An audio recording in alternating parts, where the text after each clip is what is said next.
Welcome students our channel happy nature 01। Students, ये जो video है हमारी, ये आपके अभी जो एग्ज़ाम आने वाला है उसी की तैयारी के रिगार्डिंग रहेगी। पीछे मैंने और भी एक दो वीडियो बनाई है, अगर आपने नहीं देखी है तो उसको भी प्लेलिस्ट में जाके देख सकते हैं। स्टार्ट करते हैं आज की वीडियो। औद्योगिक क्रांति के आर्थिक प्रभाव की व्याख्या कीजिए। बेटा, ये जो क्वेश्चंस हैं आपके, ये आपके प्रीवियस ईयर यानी कि पिछले ज़्यादा पुराने नहीं है, उसमें कई बार पूछे जा चुके हैं, इसलिए मैं क्वेश्चन आपके लिए लेके आई हूँ। क्वेश्चन की लैंग्वेज बहुत आसान है, आपको एक एक वर्ड के बारे में मैं बताऊंगी, तो वीडियो को ध्यान से देखना, ठीक है।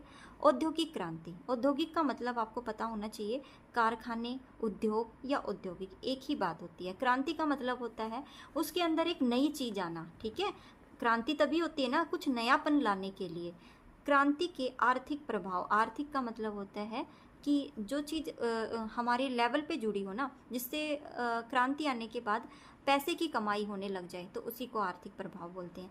प्रभाव का वर्णन करो कि क्या हुआ था। अगर कहीं औद्योगिक क्रांति आ जाए, उद्योग क्रांति आ जाए, या कारखानों की क्रांति आ जाए, या उद्योग धंधों की क्रांति आ जाए, तभी यही क्वेश्चन करके आना है, ठीक है। तो देखें, औद्योगिक क्रांति से नए युग का सूत्रपात हुआ। सूत्रपात को भूल जाओ, औद्योगिक क्रांति से एक नया युग आया। गृह उद्योगों एवं मशीनों का प्रभाव, ठीक है। क्या हुआ था, लोगों ने अपने घर में छोटे छोटे से क्या उद्योग करना शुरू कर दिया, ठीक है, और मशीनें लाना शुरू कर दिया, तो ये प्रभाव आया। ये नहीं था कि बड़े बड़े ही उद्योग धंधे यूज करो, बड़े बड़े कारखाने बनाओ, घर से शुरुआत की गई। उत्पादन में वृद्धि और पूंजीवाद का उदय हुआ, ठीक है। उत्पादन का मतलब होता है कि जब किसी ने घर में मशीन लगाई या छोटे मोटे कारखाने लगाए तो उसमें वृद्धि हुई, ठीक है। एग्जाम्पल के तौर पे हम लेते हैं कि मान लो किसी ने अचार बनाने के लिए मशीन लगाई, उसमें क्या किया, अचार की कटिंग, जो आम वगैरह होते हैं उनकी कटिंग के लिए मशीन लगाई, तो उत्पादन में उन्होंने जैसे काम शुरू किया तो उनकी वृद्धि हुई। और पूंजीवाद मतलब पूंजी, उनको फायदा होने लग गया, उनका जो है प्रोग्रेस होने लग गई। विशिष्टीकरण का विकास, विशिष्टि का मतलब स्पेशल कुछ चीज़ों का विकास होने लग गया। संयुक्त पूंजी कंपनियों एवं प्रबंधन का विकास, फिर धीरे धीरे क्या हुआ, जब छोटे लेवल पे काम शुरू हुआ तो बड़े पे तो जाएगा ही, अब ये थोड़ी है सारी टाइम वो घर पे ही काम करते रहेंगे, तो ऐसे में क्या हुआ, संयुक्त पूंजी की बड़ी बड़ी कंपनियां और उनका विकास होने लगा, ठीक है। आगे है व्यक्तिगत एवं राष्ट्रीय आय में वृद्धि। इंसान की तो इनकम में फायदा हुआ ही, साथ में राष्ट्र की आय भी, देश की आय में भी वृद्धि हुई। संचार व्यवस्था का विकास होने लगा। संचार का मतलब होता है एक जगह से दूसरी जगह चीजों का आना जाना, ठीक है। यातायात के साधनों का, अब जब औद्योगिक क्रांति आएगी तो सामान बेचने के लिए हमें क्या चाहिए, व्हीकल्स तो चाहिएंगे ना, तो यातायात के साधन का भी विकास होने लग गया। कृषि उद्योगों का विकास, अब जब क्रांति आई तो कृषि में क्या हुआ, कृषि की जो चीज़ें थी, क्या थी कृषि की चीज़ें, नई नई टेक्निक के, जो टेक्निक नई नई थी, हल चलाने के अलावा हलों को छोड़ दिया गया, ठीक है, तो उसमें भी नई टेक्निक आई। व्यवसाय चक्र, और व्यवसाय चक्र मतलब कि काम का जो चक्र था, जो हाथों से किया जाता था, अब वो मशीनी युग ने ले लिया। तो अगर मैंने इसमें 9 पॉइंट लिखे, आप कोई भी 4 या 5 पॉइंट जो आपको ईजी लगते हैं वो कर सकते हो, ठीक है। नेक्स्ट क्वेश्चन देखते हैं। एक क्वेश्चन ये रहेगा हमारा, भारतीय कृषि के समक्ष किन 5 चुनौतियों को स्पष्ट कीजिए। ये भी आया हुआ है पहले भी, ठीक है। 5 नंबर में एक क्वेश्चन आया हुआ था कि भारतीय कृषि के समक्ष कौन कौन सी प्रॉब्लम आती हैं, उनके बारे में बताइए। पहला है प्रमुख फसलें। कुछ प्रमुख खाद्यान्न जैसे चावल, गेहूं के उत्पादन में कुछ लंबे समय से ठहराव देखा गया है, जो चिंता का विषय है, ठीक है।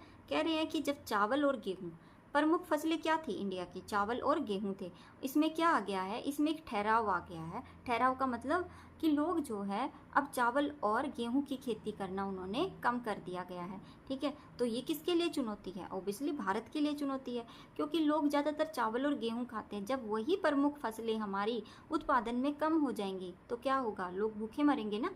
तो एक तो ये हो गया। दूसरा है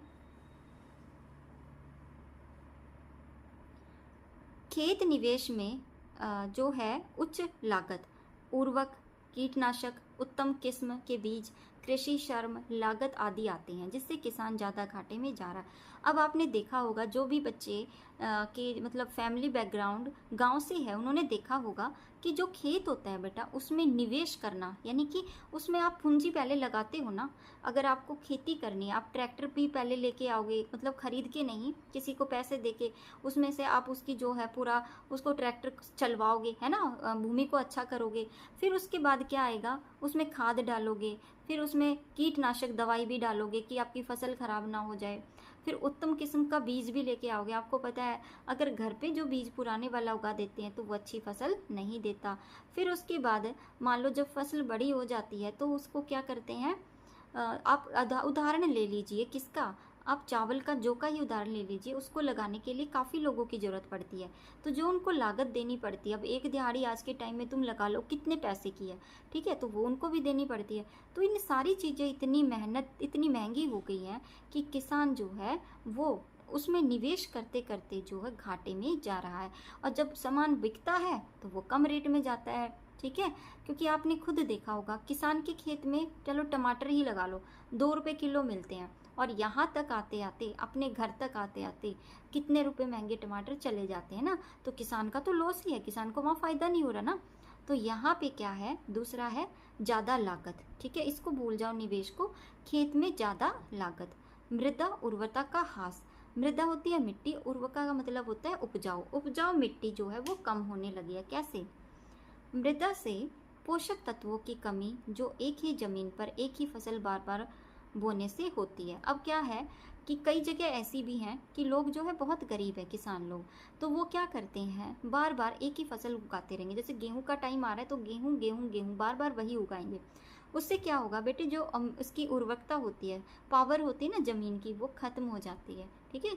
तो कुछ टाइम के बाद फसलों को बदल देना चाहिए, जिससे क्या होता है, मिट्टी की जो है पोषक तत्व बने रहते हैं, ठीक है। आगे चलते हैं। मीठा भूमिगत जल की कमी। मीठा मतलब मीठे, भूमिगत भूमि के अंदर, भूमिगत का मतलब होता है भूमि के अंदर। मीठे पानी की कमी है भूमि के अंदर। जिन क्षेत्रों में हरित क्रांति सफल रही वह रासायनिक उर्वरक और सिंचाई के उपयोग के कारण है। अब बेटा काफ़ी जगह ऐसा होता है कि पानी बिल्कुल भी नहीं है ना, और है भी तो ऐसा है बिल्कुल खारा पानी। अब खारे पानी में आपको पता है कोई भी फसल नहीं होती। जहाँ फसल अच्छी होती है वहाँ क्या कारण है, भूमि के अंदर मीठा जल, ठीक है। अब 5वां पॉइंट और देख लेते हैं। वैश्विक जलवायु में परिवर्तन। जलवायु परिवर्तन के कारण 2 से 3 डिग्री सेल्सियस की वृद्धि होगी। समुद्र के स्तर पर वृद्धि होगी, तीव्र चक्रवात आएगा, वर्षा की भविष्यवाणी असंभव होगी, ठीक है। तो कहते हैं कि ये इतना वो मान के मत चलो। अब देखो मैं आपको सिंपल बताती हूँ। जहाँ जलवायु अच्छी होगी, ठीक है, वहाँ उर्वरकता, अब कहीं सूखा पड़ रहा है, बारिश हो ही नहीं रही है, तो वहाँ क्या होगा, वहाँ तो कुछ फसल पैदा ही नहीं हो सकती। और जहाँ इतनी बारिश हो रही है वहाँ वैसे फसल नहीं पैदा होगी। तो जलवायु में भी परिवर्तन होता रहता है, जिसके कारण हमारी क्या है, उर्वरकता में कमी आती है, खेती में कमी आती है। तो अगर आपके सामने क्वेश्चन आता है भारत की कृषि के सामने कौन कौन सी समस्या है, पहली समस्या आप बताओगे कि जो पहले प्रमुख फसल होती थी अब वो लोग जो है उसको करना कम कर दिया, खेत में ज़्यादा लागत होने लगी, भूमि जो है उसकी जो पोषक तत्व थे वो ख़त्म होते जा रहे हैं, पानी भी मीठा नहीं है, और जलवायु भी जो है कहीं की कैसी है और कहीं की कैसी है, ठीक है। तो आप ये क्वेश्चन बहुत अच्छे से याद कर लेना। आई होप आपको वीडियो अच्छी लगी होगी। कल फिर एक नई वीडियो के साथ मिलेंगे, तब तक के लिए बाय, थैंक्स फॉर वॉचिंग।